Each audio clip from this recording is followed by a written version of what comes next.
Good morning. Today is Thursday, December 3rd, 2020. And pull up a chair because we're going to talk about Santa Claus. I believe in Santa Claus. And this is going to have some spoilers in it. So if you have some small children that also believe in the modern depiction of who Santa Claus is, might want to send them away. So who is this figure of modernity called Santa Claus? Well, let's jump right in. Many people of modern paganism think that Santa Claus is Odin, and that is erroneous. Santa Claus does not come from Odin. They believe this because mainly because of Sleipnir with the 8 legs, and Santa Claus has 8 reindeer. That is an erroneous application of Sleipnir. Now, I've already discussed Sleipnir in length, but I'll just quickly recap. Here you have your position is a vantage point of the sun. I am the Great White North, and this is the frozen fen of wintertime, the frozen waters of winter, the northern sky. You have our horned wild beasts. Now, horned because of the M81 and M82 galaxies, which I'll show momentarily, which protrude from Ursa Major's forehead. Freya gives her wake-up call, and our horned wild beast moves off its Thulian seat, the heathen altar. And there are 8 lunar cycles, plus the one that the rider is currently in. That's where Sleipnir, slippery, to slip on that frozen fen, gets its name and its 8 legs. 8 legs for the other lunar cycles, and then the one position for the rider makes 9 lunar cycles in the cycles of our bear. So that is really the only application to Odin that people make with Santa Claus, and it's not complete and it's inaccurate. The other may be the pointy hat, which I'll get to in a moment. Odin is not the gift bringer. Odin is the spirit that is the gift.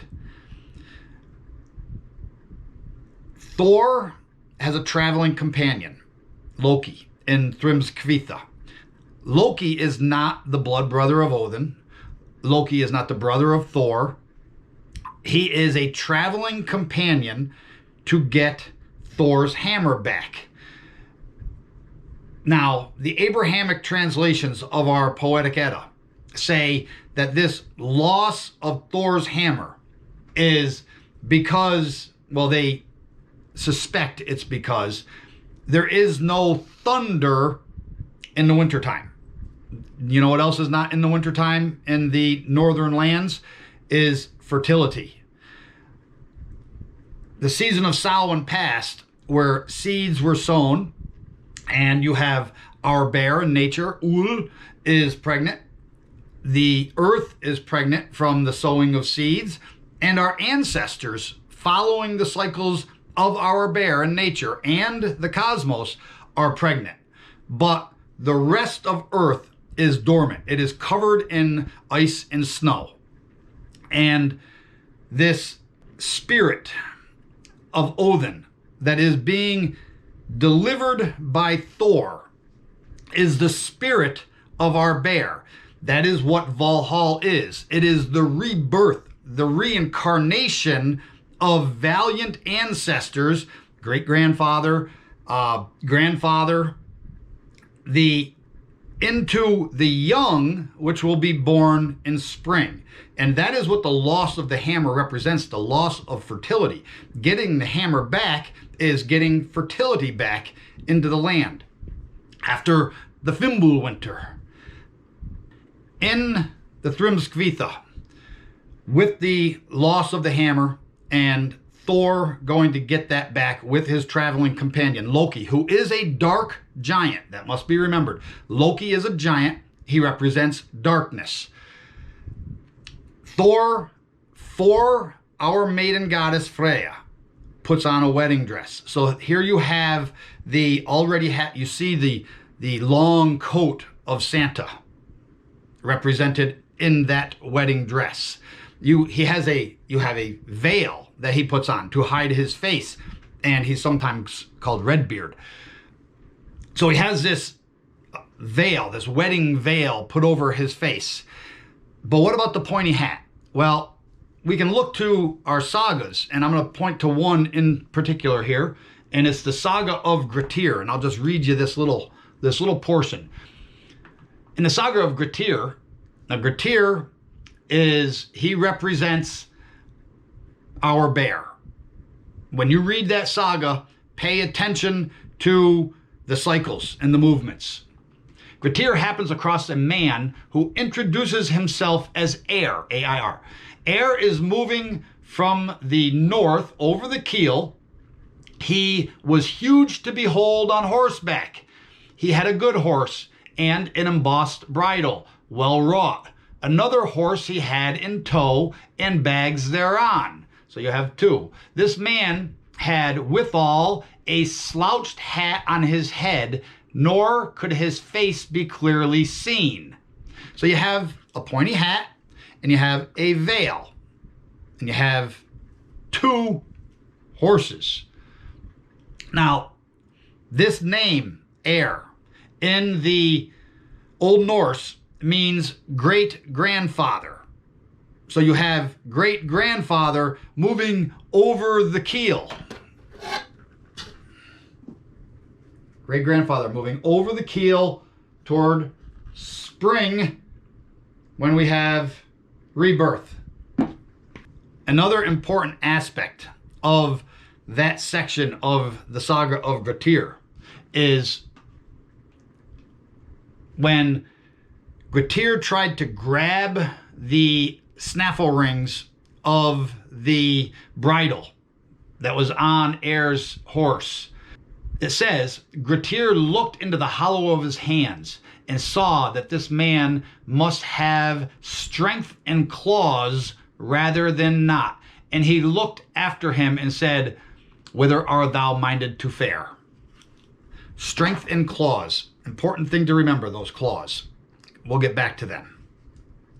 So the name Thrym, the Abrahamic translators translate that to mean clamor or clangor or clashing. And it's not.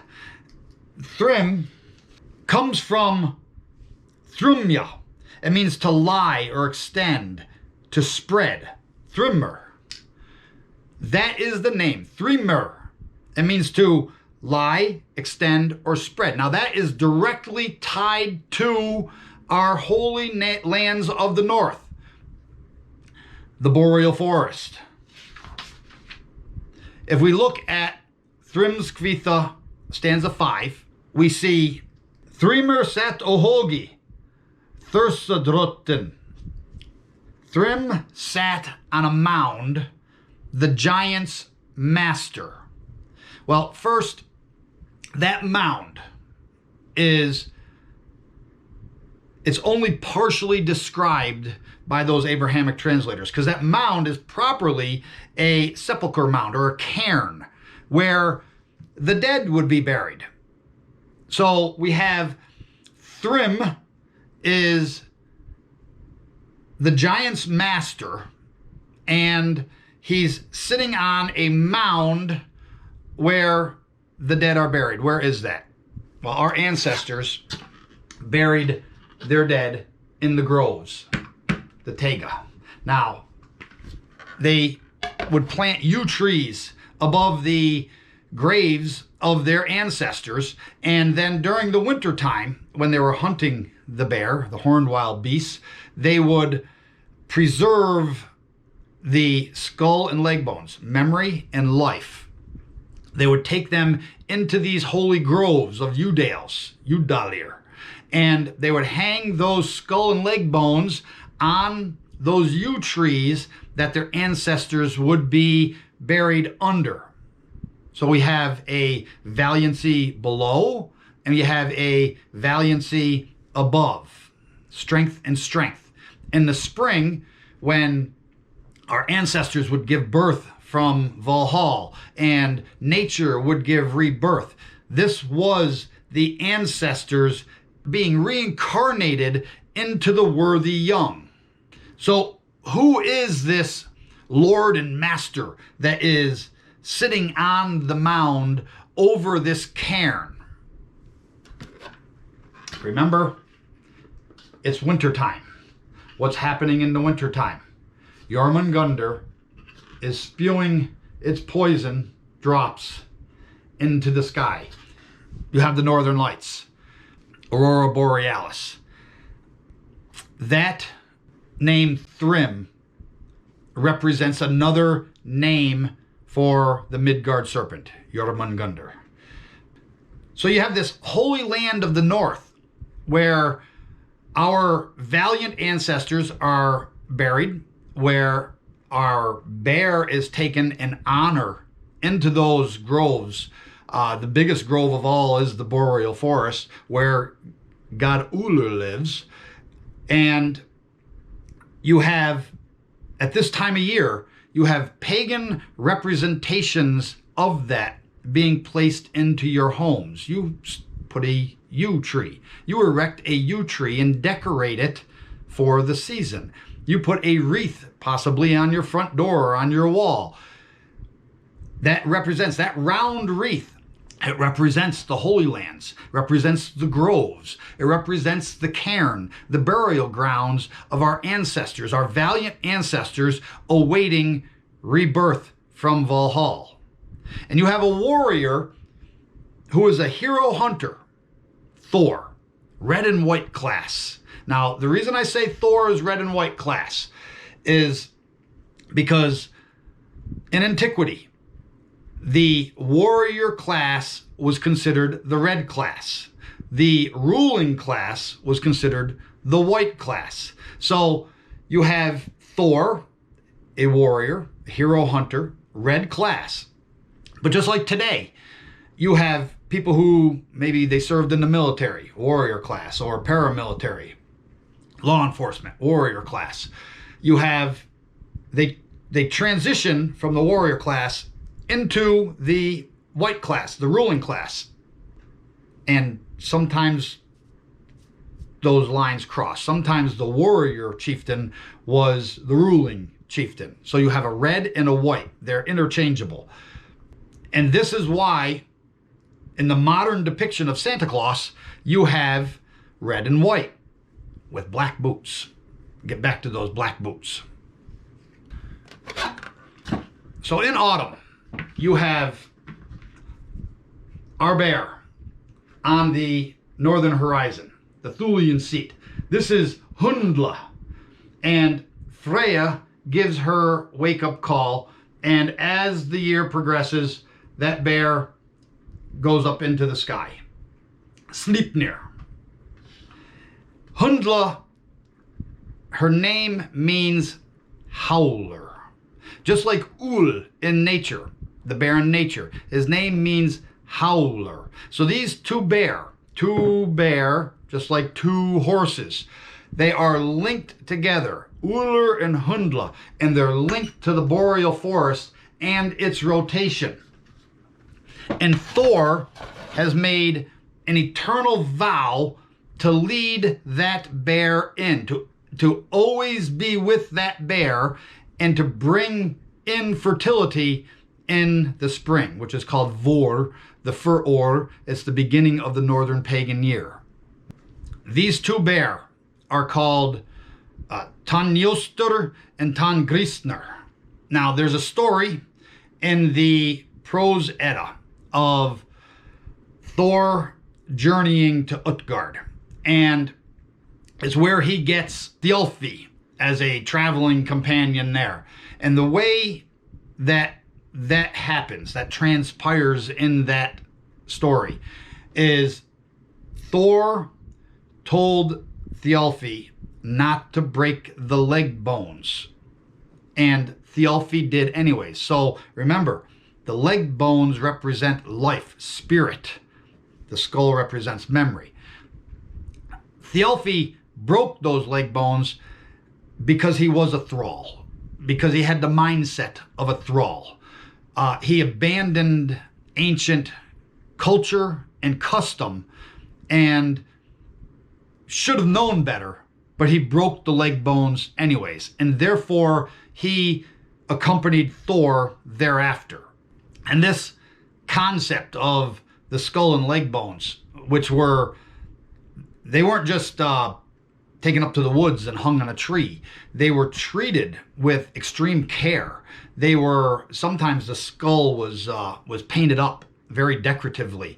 If they needed the hide of the animal, then they would use a linen and wrap the skull and leg bones together and hang them out in the Udales with honor. They were venerated. Our bear in nature was venerated for its strength, its courage, its valiancy, its cycles, its healing.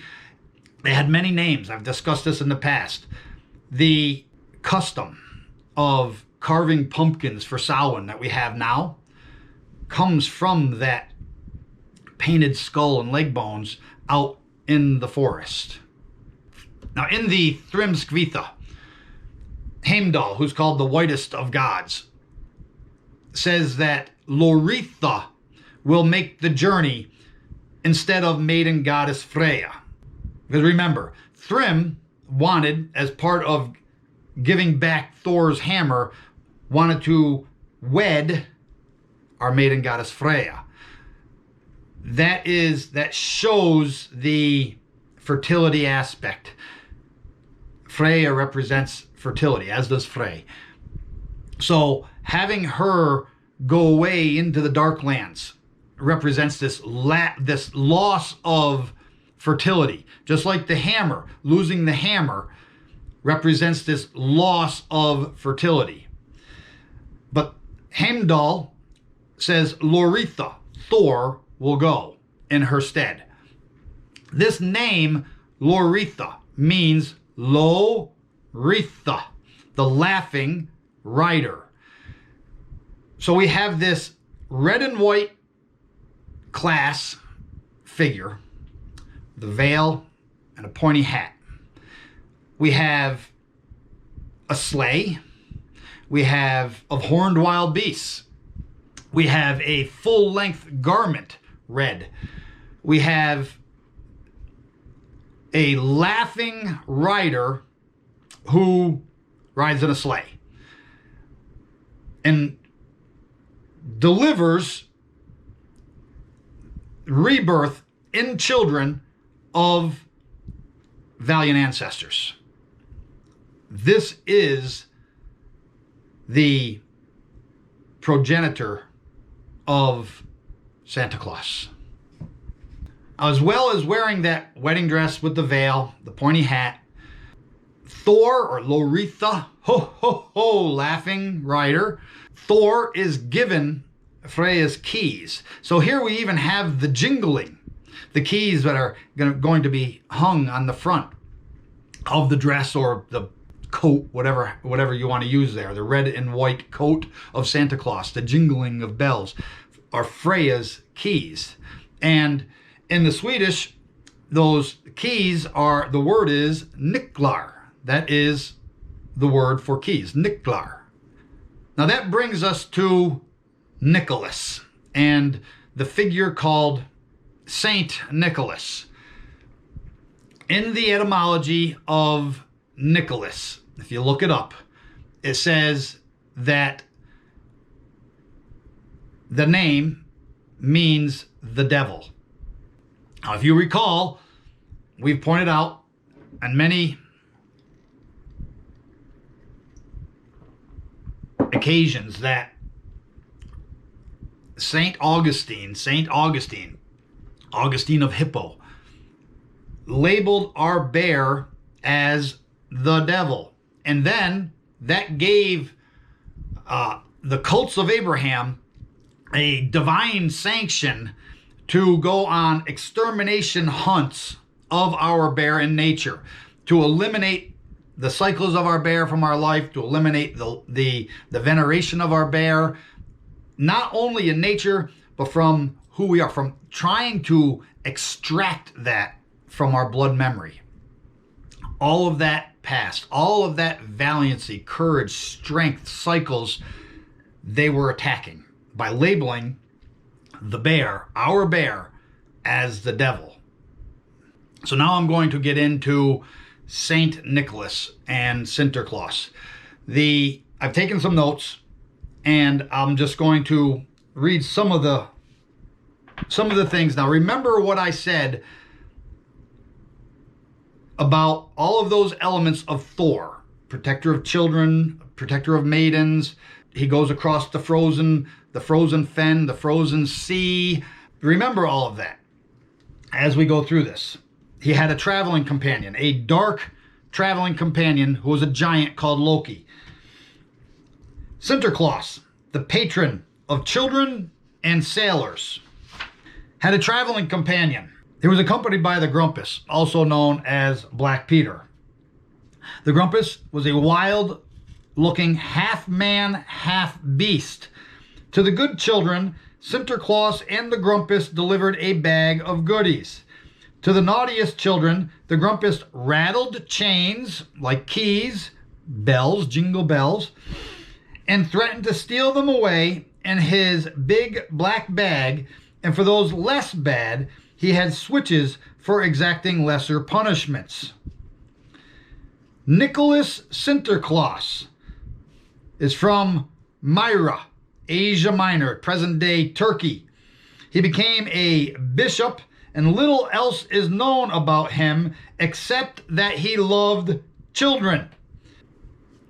So this Nicholas Sinterklaas is a Saint Nicholas. Hagiography, the study of the lives of the saints, the holy men of Abraham. Hagiography is invented. Those saints are invented. And when I say that the hagiography is invented, I'm not just talking about a couple or a handful of saints. I am saying that most, if not all, of the lives of the saints, the study of the lives of the saints, is invented. They're fictitious characters. They were invented to replace northern pagan days, northern pagan events. There is nothing real about them. Over the years, through forced indoctrination, gaslighting, now people believe that they are true, just same as Jesus. Gaslighting and forced indoctrination, people believe that the day called Christmas is about the birth of Jesus, which maybe in a later video I'll show you how even by their own texts that is impossible. That is just not true. All of it is invented. Now, there are some stories about this Nicholas Sinterklaas. There's a story about 3 little boys who dined at a restaurant, and after eating their fill, informed the innkeeper that they could not pay their bill. To exact the payment, the innkeeper chopped them up into little bits and cooked them in a stew.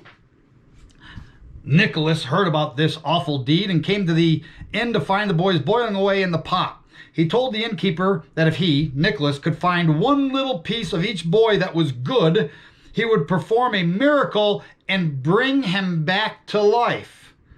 What child does not have at least one little piece of good in him? And so Nicholas Sinterklaas returned the boys to life and took them into his care. Thialfi, Thor's journey to Utgard. There's another story about a dowry with 3 girls, and after that story, then Nicholas Sinterklaas, or Saint Nicholas as he's known, has also become the patron saint of unwed maidens, Freya. How this kindly 4th century bishop made his way from Asia Minor through Italy, Spain, and all of northern Europe is unknown. But by the 11th century, he had become the patron saint, not only of children and unwed maidens, but of sailors and the city of Amsterdam as well. So we have this good king, red and white class. The noble, valiant soul or spirit, the one who brings light out of darkness and befriends children and animals and inspires that nobleness, that valiancy. Thor.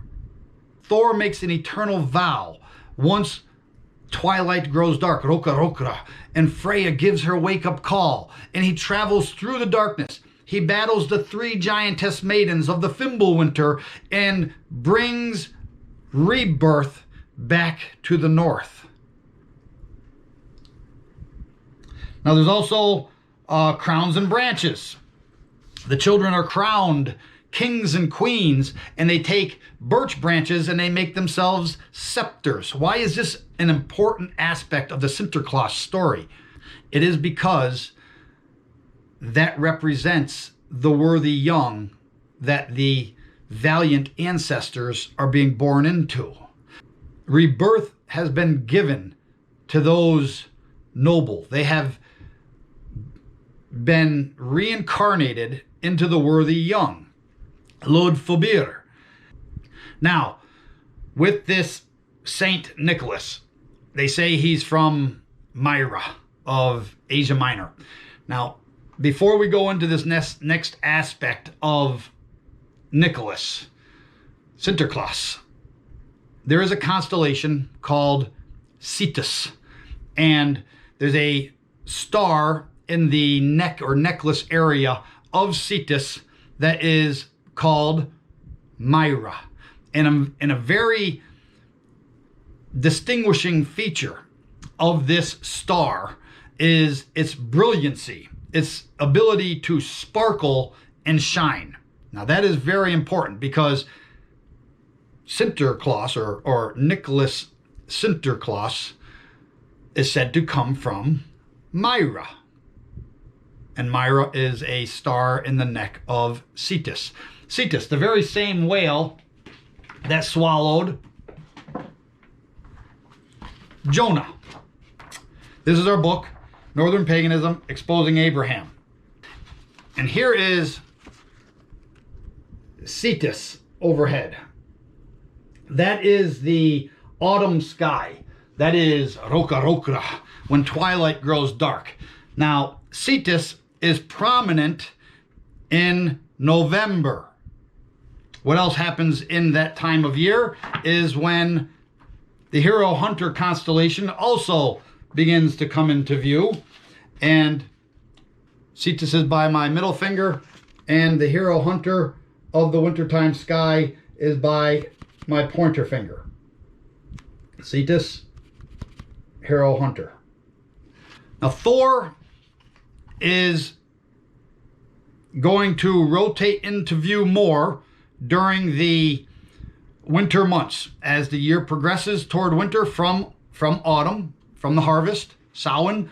Thor rotates into view and Cetus begins to rotate toward the horizon out of view. And Thor leads in the horned wild beasts. Now here is a depiction that is in Northern Paganism, Baba Yaga unveiled, of the horned wild beasts of the heavens. And you can see the 2 cigar galaxies on its forehead there. In Northern Paganism, Exposing Abraham, we put a little bit more detail into that constellation because we've included the feet. Now with that depiction there, we're talking about, or exposing, I should say, the mark of the beast. So we've included what the constellation actually looks like, the pieces that are more difficult to see because of light pollution and what have you with the naked eye nowadays. That would have been much more visible in the days of our northern pagan ancestors. But let's get into the name Sinterklaas. The name Sinterklaas. When we look into the etymology of the word cinder, we see that it has been modified. The spelling of cinder has arisen from the erroneous supposition that it is from a French word. It should be written cinder, corresponding to the German Sinter, Dutch Sindel, Sintel, Old Norse Cinder, signifying in the first place the brilliant sparks which are driven off when white hot iron is beaten on the anvil. So you have a hammer and an anvil forged in the fire. Then the black scales to which they turn when cold, and the slag or dross of iron of which they are composed, and from analogy is applied to the unconsumed residue of burnt coals. Okay, going down in the etymology, we also see we have the English cinders for the residue of stone coal. The origin of the word is seen in Old Norse sindra, to sparkle, to throw out sparks, a parallel form with tindra, Swedish tindra, to sparkle. In German, Zunder is used as a synonym with sinter for smith's scales or cinder. So you see that sinter comes from this forging in the fire of white hot iron that throws out red and white sparks, red and white.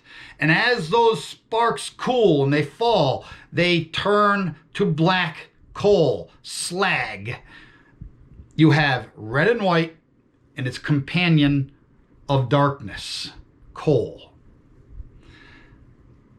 In the etymology, I brought up the etymology of Nick or Nicholas earlier.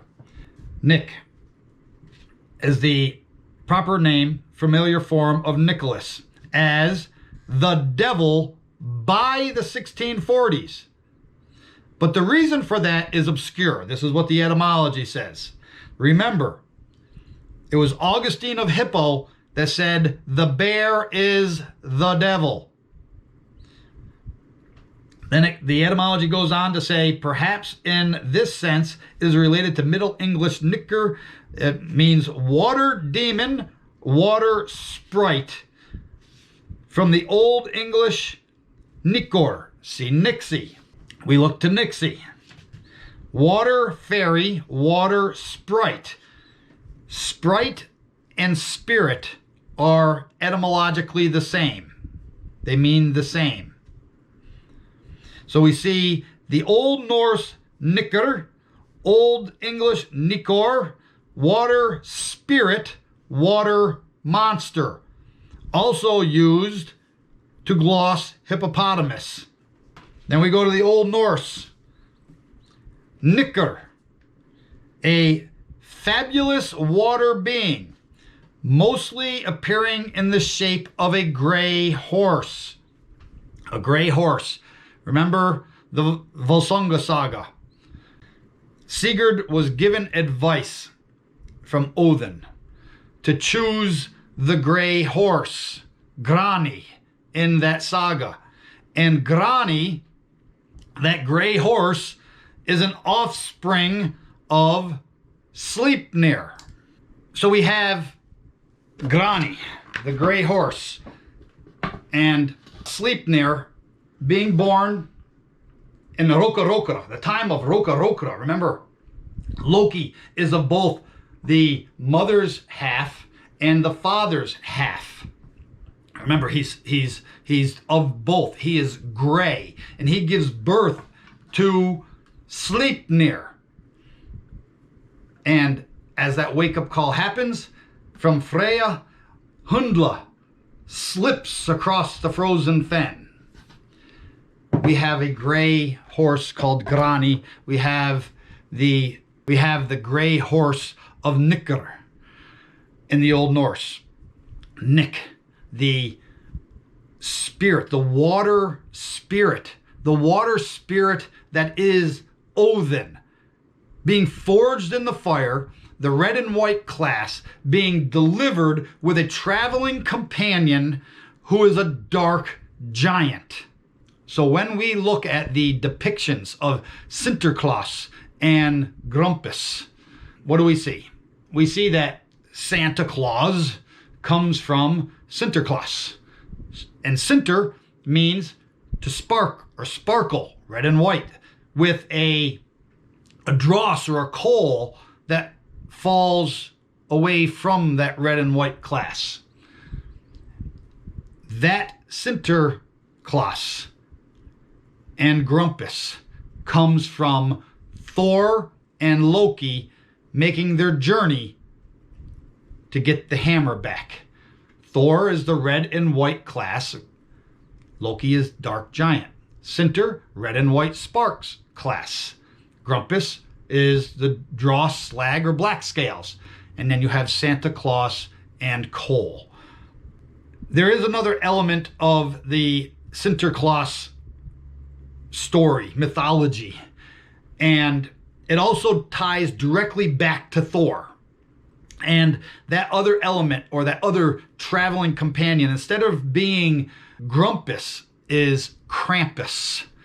And Krampus is depicted as half goat, half man.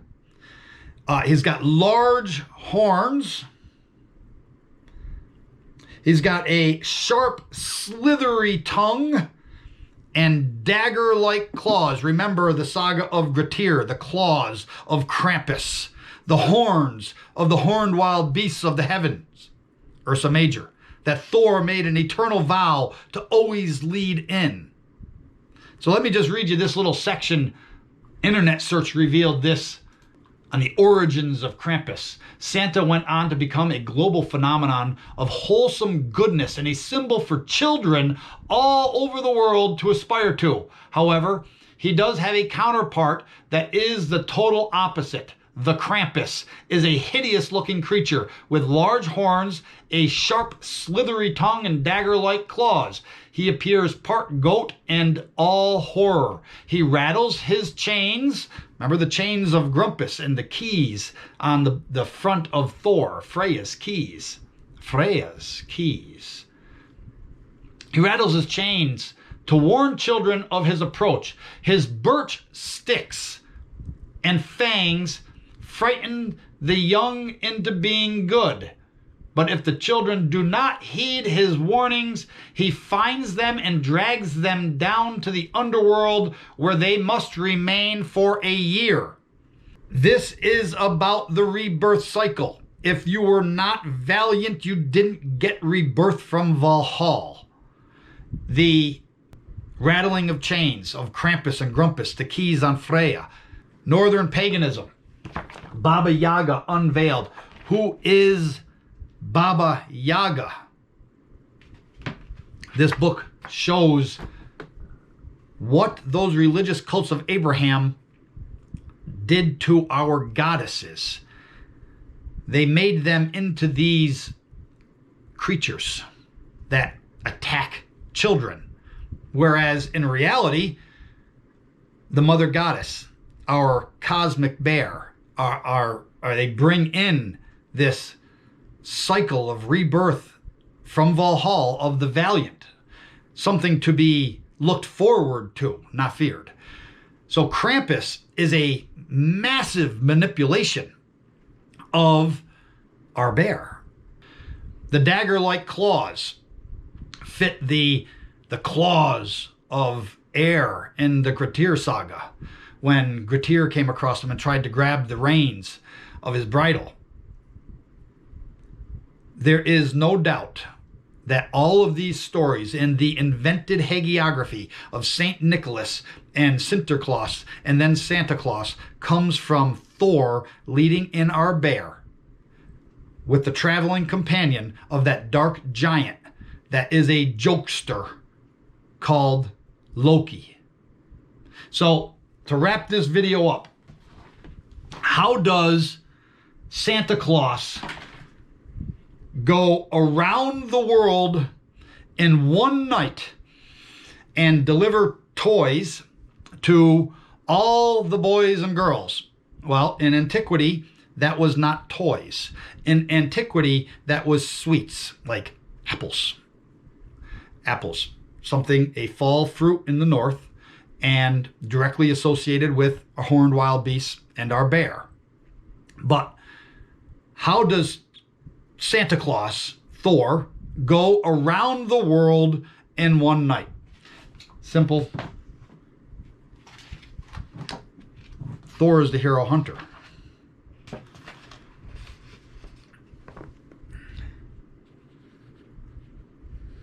Thor is the hero hunter that goes around the world in one night. As a matter of fact, not just one night. Thor is the hero hunter that goes around the world each night of Yule. He comes into view after Rokarokra, when Freya calls forth Hundla. And for 9 months, from the time that the bear is awakened off the Thulian seat, the furthest northern seat, then Thor leads in that bear and brings fertility back to the north. He brings rebirth. He brings winding upon the mast. He delivers Valhall. He delivers rebirth. That is how Santa goes around the world. Thor goes around the world.